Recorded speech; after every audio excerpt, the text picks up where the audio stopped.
Tough guys, a phrase I never heard before actually watching this documentary, and as Kotz defines it as a front that so many men put up based on the extreme notion of masculinity that emphasizes toughness and physical strength, gaining the respective admiration of others through violence or implicit threat of it. In part 1, titled Understanding Violent Masculinity, Kotz addresses that when it comes to violence, men are almost always assumed to be the perpetrators and that we leave out specifics because of the fact that it is always assumed. When men do it, it is often questioned, and when men do it, it is normalized. It is noted that we need to make the men visible in these situations because of these specifics, and that we should address them because it is more likely to have something done about it. We see many examples of the concepts of objectification of men and women being itemized by a verbal violence. For women, we see examples in the Howard Stern show when degrading women based on their bodies, and in Rush Limbaugh's speeches where he announces that unattractive women made feminism so that they could have easier access to the mainstream. And we also see this in examples in the book in chapters 24 as well.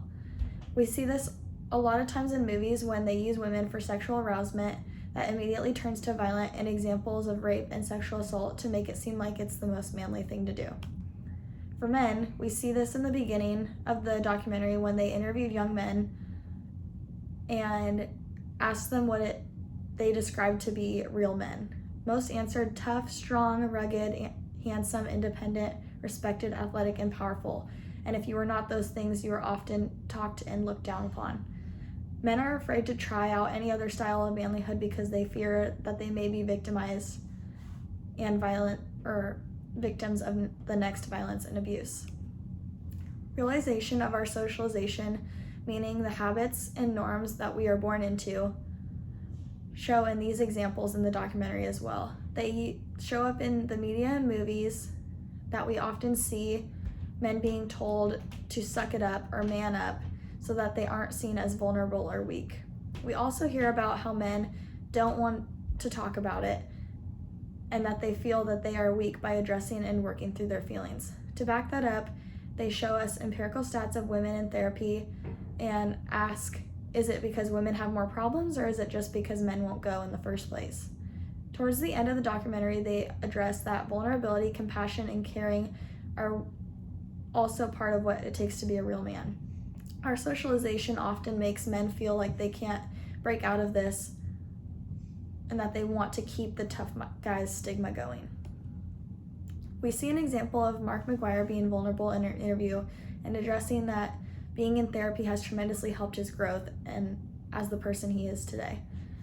It shows us that he is vulnerable and strong enough to embrace his flaws and get the help he needs to be the person he wants to be.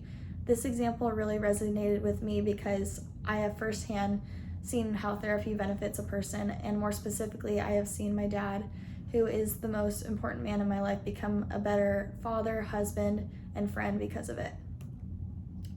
I feel like in today's society, Kotz is spot on with his analysis, and if I were in his shoes today, I would just add on to this and include new examples of how we can see the tough guys in our world today.